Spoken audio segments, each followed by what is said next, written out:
Yan guys, dahil tag-ulan ngayon, amoy ano yung helmet ko guys, amoy pawis. Mayroon tayong i-spray nito para mawala. Ilang araw na ito nakababad lagi sa tubig guys. Tabahan muna natin siya.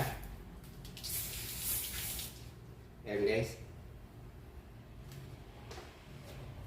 Amoy kulog na guys, amoy kulog. Itong lagi kong nilagay sa helmet ko guys pag nangangamoy kulog na.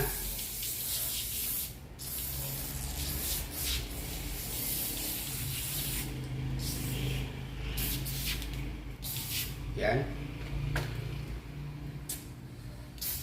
Yan guys, paubos na rin. Wala na rin itong laman. Bali tatlong ganito ko guys, ito pangatlo na to. Wala na, paubos na.